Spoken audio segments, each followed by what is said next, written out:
तो सभी को नमस्कार, आदाब एंड सत श्री अकाल। मैं अमन गुप्ता आप सभी का तहे दिल से स्वागत करता हूं दोस्तों, आप ही के अपने YouTube चैनल भातखंडे संगीत शास्त्र में। आशा करता हूं कि आप सभी लोग स्वस्थ होंगे, मस्त होंगे और आप सभी की पढ़ाई जोरों शोरों से चल रही होगी। तो कमेंट सेक्शन में बताइए दोस्तों, कैसे हैं आप सभी लोग, ईच एंड एवरीवन, एंड आप सभी की पढ़ाई कैसी चल रही है। आ गए हैं तो वीडियो को लाइक करना बिल्कुल ना भूलें, न्यू है तो सब्सक्राइब कर लीजिए और बेल आइकन को याद से दबाइए ताकि हर वीडियो का नोटिफिकेशन आपको सबसे पहले मिलता रहे। एंड ज़्यादा से ज़्यादा दोस्तों वीडियो को आपको शेयर भी करना है। आप इसे अपने व्हाट्सएप स्टेटस एवं अपने ग्रुप्स में तो याद से ज़रूर से शेयर करें। चलिए, यदि आप भी कर रहे हैं किसी भी एग्जाम की तैयारी 94 स्टूडेंट की तरह, आप देख सकते हैं हमारी डेली बेसिस पे बच्चों के इंटरव्यूज आ रहे हैं कि भातखंडे संगीत शास्त्र ने उनकी किस तरह से जो है तैयारी कराई, किस तरह से उन्होंने JRF नेट PhD कैसे क्वालिफाई किया। आप उनके इंटरव्यूज भी सुन सकते हैं, है ना। 70 बच्चों ने जो है हमारे BPSC क्वालिफाई किया है, उनकी भी वीडियोस पढ़ी।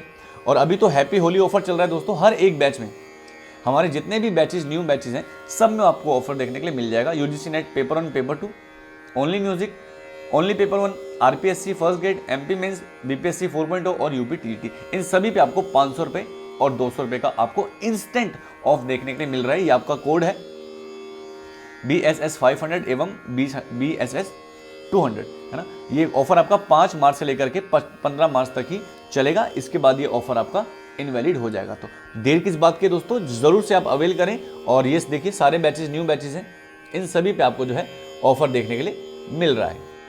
चलिए, तो क्वेश्चन नंबर 1 की तरफ बढ़ते हैं।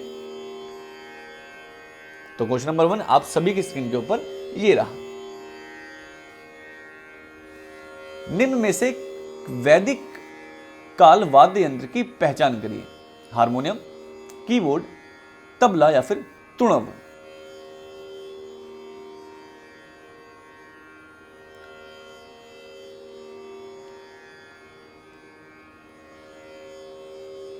क्वेश्चन नंबर 1, निम्नलिखित में से वैदिक कालीन वाद्य यंत्र की पहचान करिए।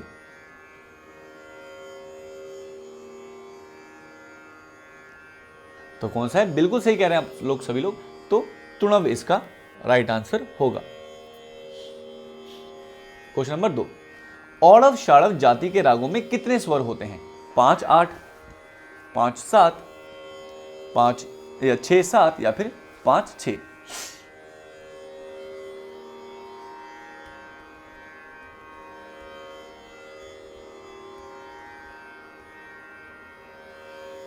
औड़व शाड़व जाति में या जाति वाले रागों में कितने स्वर होते हैं? तो औड़व को हम लोग कहते हैं 5 और शाड़व को कहते हैं 6। तो ऑप्शन नंबर डी इसका राइट आंसर होगा। क्वेश्चन नंबर 3, 10 थाटों से कितने रागों की रचना हो सकती है? 500, 480, 48 या फिर 484। बहुत सरल प्रश्न, बताइए।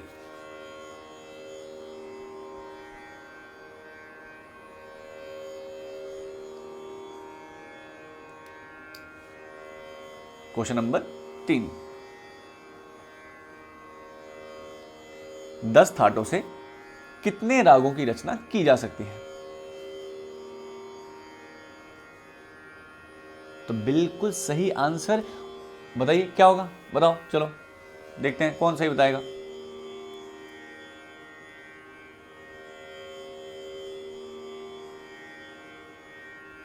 तो 484 इसका राइट आंसर होगा। क्वेश्चन नंबर 4, प्राचीन विद्वानों ने डैश श्रुति पर ऋषभ स्वर को स्वीकृत किया है? तीसरा, पहला, 7वां या फिर 5वीं।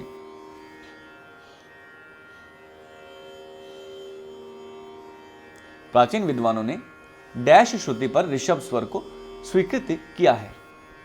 तीसरी श्रुति पर, पहली श्रुति पर, 7वीं श्रुति पर या फिर 5वीं श्रुति पर।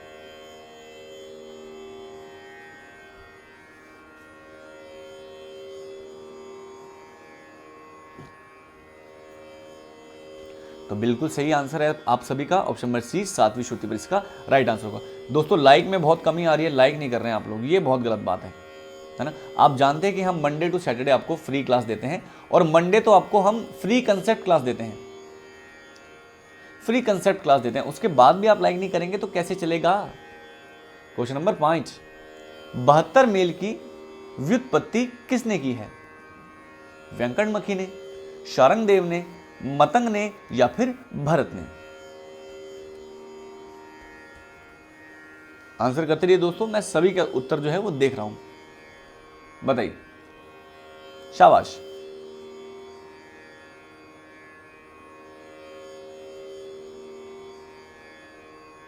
बहत्तर मेल की व्युत्पत्ति किसने की है? तो बिल्कुल सही कह रहे हैं आप लोग, वेंकटमखी जी ने की है। किसमें की है? तो चतुर्दंडी प्रकाशिका में। ठीक है, और आपको यह बताने हैं कि वेंकटमखी जी ने मुख्य कितने मेलों को जो है माना है अपनी ग्रंथ चतुर्दंडी प्रकाशिका में? बताइए। क्वेश्चन नंबर 6, दिए गए ग्रंथों में से कौन सबसे पुराना है? राग तरंगिणी, संगीत रत्नाकर, बृहददेशी या फिर संगीत पारिजात? Most important question. चलिए,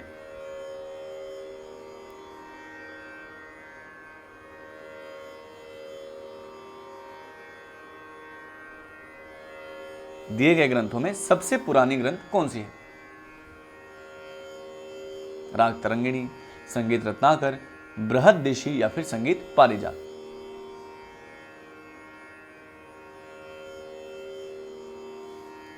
तो बिल्कुल सही, इसका ऑप्शन नंबर सी बृहददेशी राइट आंसर होगा। अब देखो, मुझे तो पता है नहीं, आप लोग बता दो बृहददेशी कब लिखी गई है, बताओ। क्वेश्चन नंबर 7, परम पूजनीय भातखंडे संकेतन पद्धति में प्रतीक ये वाला क्या दर्शाता है? खाली को, विभाग को, ताली को या फिर सम को?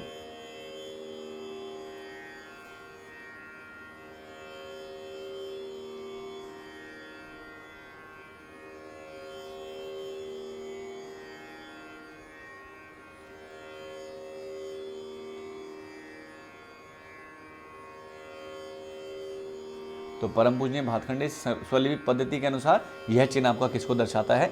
बताइए। तो आपका विभाग को दर्शाता है, बिल्कुल। क्वेश्चन नंबर 8, राग तरंगिणी के लेखक कौन है? लोचन, नान्यदेव, शारंगदेव या फिर Jaidev? Very very simple question.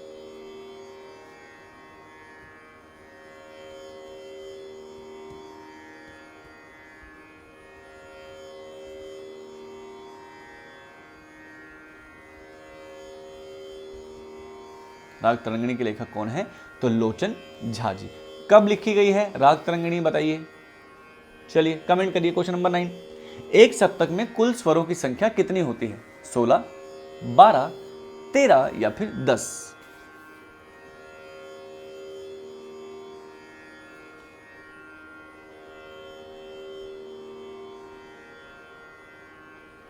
ये आंसर तो आप सभी को पता होना चाहिए, ये तो किसी का गलत होना ही नहीं चाहिए। तो एक सप्तक में कुल स्वरों की संख्या कितनी होती है? तो बताइए। 16 होती है ना शायद बताइए, 16 होते हैं शायद?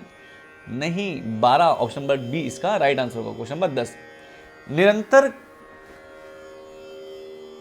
कंपनी संख्या वाली एक मधुर ध्वनि, कंपित संख्या वाली, यह कंपित होगा, निरंतर कंपित संख्या वाली एक मधुर ध्वनि को डैश कहा जाता है? नाद, राग, गीत या फिर थाट?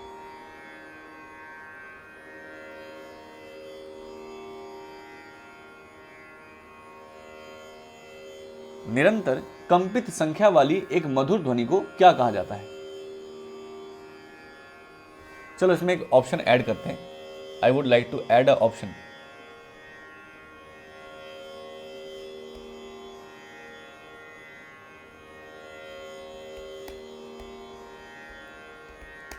अब बताइए, अब क्या राइट आंसर होगा? बताइए। निरंतर कंपित संख्या वाली एक मधुर ध्वनि क्या कहलाती है?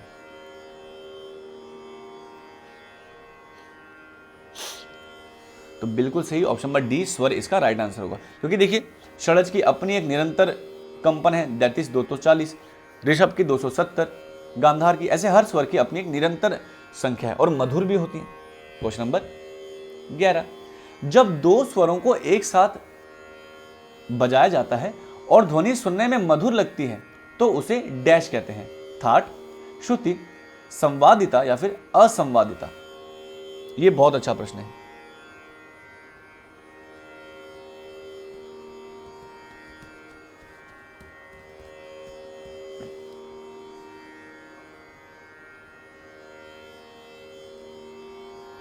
जब दो स्वरों को एक साथ बजाया जाता है और ध्वनि सुनने में मधुर लगती है तो उसे डैश कहते हैं। वो क्या कहते हैं? उसे संवादिता। क्या कहते हैं? संवादिता। क्वेश्चन नंबर 12, दिए गए विकल्पों में से कौन सा जाति लक्षण नहीं है? मंद्र, न्यास, वादी, अल्पत्व।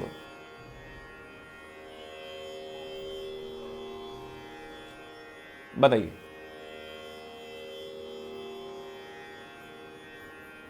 Each and everyone.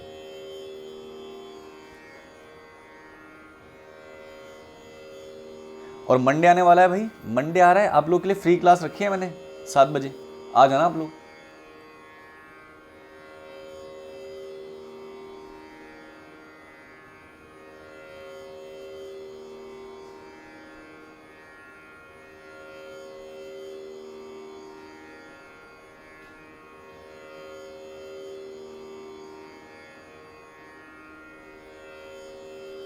तो इसका सटीक उत्तर होगा वादी। क्या होगा? वादी। बिल्कुल सही कह रहे हैं आप लोग। क्वेश्चन नंबर 13, परम पूजनीय पलुस्कर संकेतन पद्धति में डैश प्रतीक क्या दर्शाता है? खाली, ताली, सम या फिर खंड।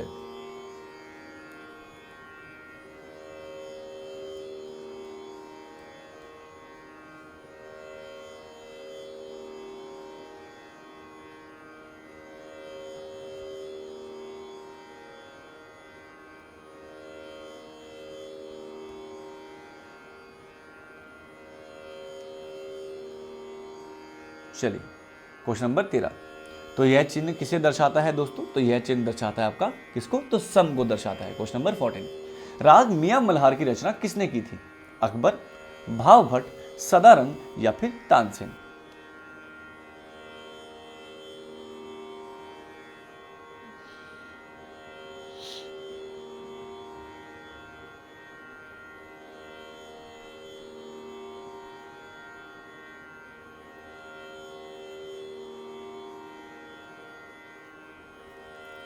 क्वेश्चन नंबर 14, तो राग मियां मल्हार किसकी रचना है? तो बिल्कुल सही दोस्तों, आपका मियां तानसेन। क्वेश्चन नंबर 15, राग का डैश राग के समय तय करने में महत्वपूर्ण भूमिका निभाता है? जाति, वादी स्वर, रस या फिर थाट।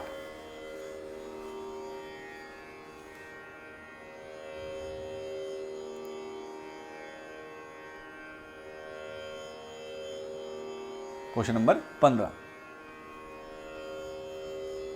तो राग का क्या है? राग का वादी स्वर राग के समय सिद्धांत को या राग के समय को तय करने में एक महत्वपूर्ण भूमिका निभाता है। तो दोस्तों, यदि आप अभी होली ऑफर का जो है लाभ लेना चाहते हैं तो बिल्कुल आ सकते हैं। हमारे सारे ही बैचेस में आपको इंस्टेंट 500 रुपए और इंस्टेंट 200 रुपए ऑफ मिल रहा है। भातखंडे संख्याशास्त्र ऑलरेडी सबसे कम प्राइस में पढ़ाता है और सबसे ज्यादा रिजल्ट देता है, लेकिन उसके ऊपर भी अभी आपको जो है वो ऑफर मिल रहा है। अगर आप भी ऑफर अवेल करना चाहते हैं तो 9258028806 पर कॉल करके सारी जानकारी ले सकते हैं और अपने बैच को अवेल कर सकते हैं, जो कि पूरे इंडिया में सबसे कम प्राइस में मिलता है। चलिए, क्वेश्चन नंबर 16, संगीत दर्पण ग्रंथ डैश द्वारा लिखा गया है? दामोदर, जहांगीर, अकबर या फिर तानसेन। संगीत दर्पण ग्रंथ के लेखक कौन है?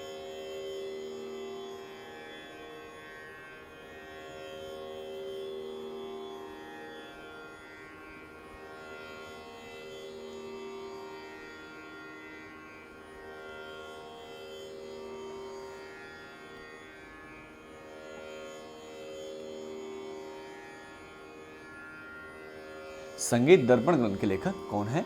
बताइए। तो बिल्कुल सही जवाब दामोदर जी इसका राइट आंसर होगा। क्वेश्चन नंबर 17, ध्रुपद गायन में डैश उपयोग नहीं किया जाता? गमक, खेच, मींड या फिर तान।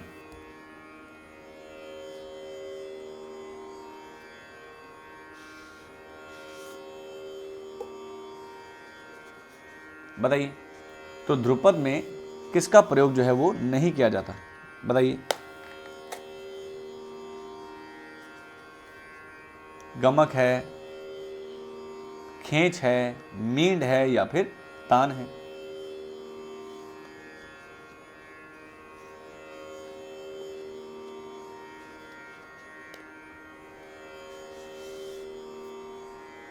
तो बिल्कुल सही कह रहे हैं आप लोग दोस्तों, तान का प्रयोग जो है वो ध्रुपद गायन के अंतर्गत जो है वो निषेध होता है।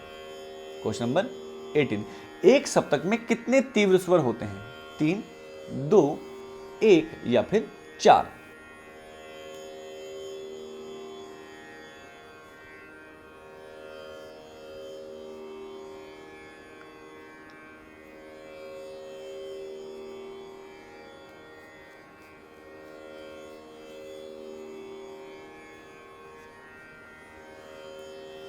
तो एक सप्तक में कितने तीव्र स्वर होते हैं दोस्तों? तो एक ही होता है। भारतीय संगीत के अनुसार कौन सा तीव्र होता है? तो मध्यम आपका तीव्र होता है। क्वेश्चन नंबर 19, अंतर गांधार और काकली निषाद के काकली निषाद डैश के अनुसार स्वर है? मतंग, शारंगदेव, भरत या फिर नारद?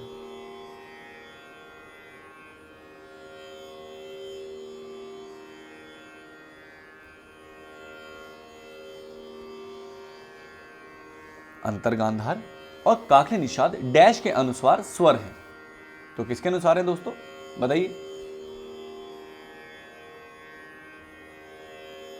तो बिल्कुल सही, भरत जी के अनुसार ये क्या है? आपके स्वर है। क्वेश्चन नंबर 20, गीत गोविंद ग्रंथ डैश शताब्दी में लिखा गया था? 12वीं, 9वीं, 8वीं या फिर 10वीं?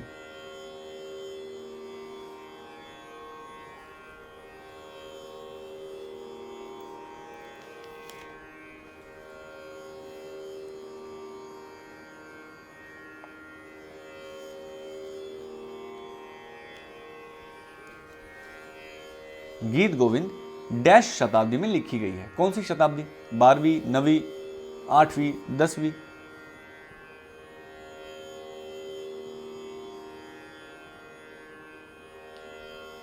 तो इसका सटीक उत्तर होगा दोस्तों 12वीं शताब्दी।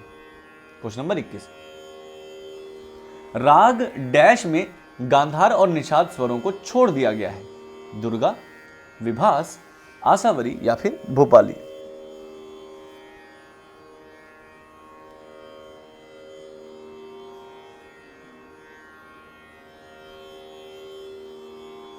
राग डैश में गांधार और निषाद स्वर को छोड़ दिया गया है, अर्थात उसको वर्जित कर दिया गया है।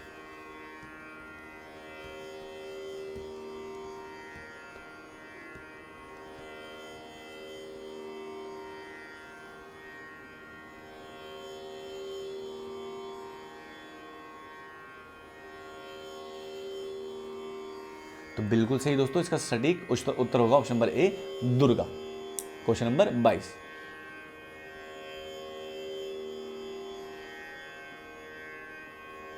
आमिर खुसरो ने निम्नलिखित में से किस शैली को लोकप्रिय बनाया था? छोटा ख्याल, ध्रुपद, टप्पा या फिर धमार?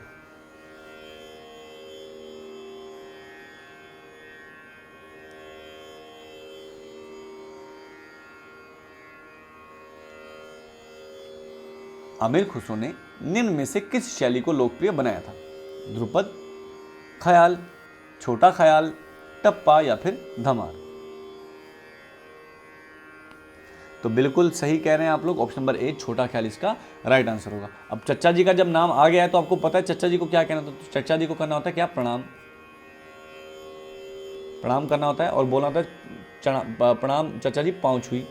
क्वेश्चन नंबर 23, तानसेन का जन्म ग्वालियर के 7 किलोमीटर दूर डैश गांव में हुआ था? बेहट, पटियाली, बकलापुर या फिर एटापली?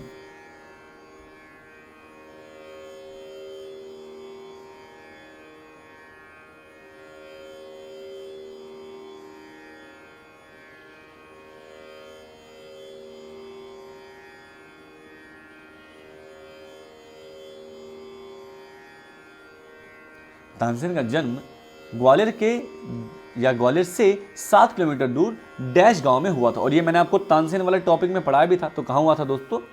तो आपका बेहट में हुआ था। कहाँ हुआ था? बेहट में। क्वेश्चन नंबर 24, सदारंग और अदारंग के दरबार सदारंग और अदारंग डैश के दरबार में 2 गायक थे जिन्होंने ख्याल गायन को लोकप्रिय बनाया? औरंगजेब, मोहम्मद शाह रंगीले, शाहजहां या फिर अकबर?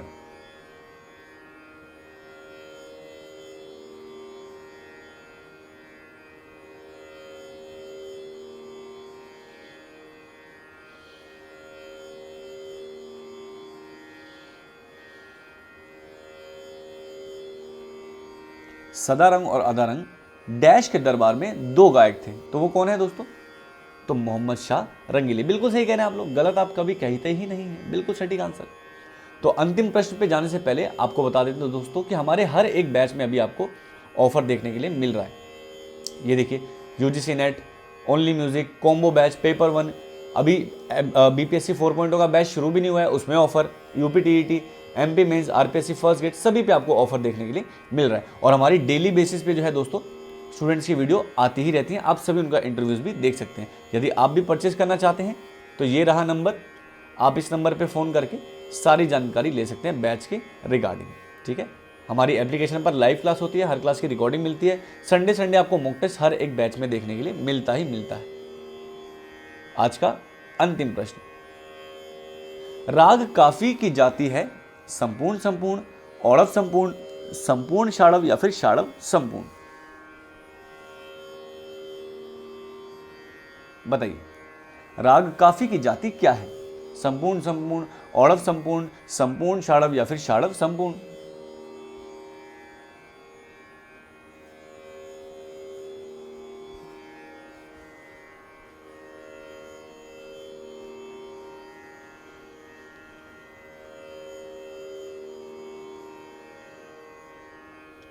तो बिल्कुल सही, आप सभी के आंसर एकदम परफेक्ट हैं, संपूर्ण संपूर्ण इसका राइट आंसर होगा। तो देखिए कितने कम समय में कितनी बेहतरीन क्लास हो गई है। आपको भी अच्छी लगी तो लाइक कर दीजिए। ठीक है, आपको क्लास कैसी लगी कमेंट जरूर करिएगा दोस्तों, है ना, आप कमेंट जरूर करिएगा और ज़्यादा से ज़्यादा दोस्तों वीडियो को शेयर भी करेगा, क्योंकि अब मैं आपके सभी के समक्ष आऊँगा मंडे को, है ना। और मंडे को आपके लिए क्या है बताइए, मंडे को मैं आपको क्या देने वाला हूँ, ज़रा कमेंट करके बता देना आफ्टर द वीडियो। एंड तब तक के लिए स्वस्थ रहें, मस्त रहें, अपना ध्यान रखें, अपने घर वालों का ध्यान रखें और अपने देश का भी आपको ध्यान रखना है। कोई भी गंदगी आपको जो है यहाँ वहाँ नहीं मचानी है, क्योंकि ये देश हमारा अपना है। तब तक के लिए आप सभी से कहेंगे जय हिंद और जय भारत।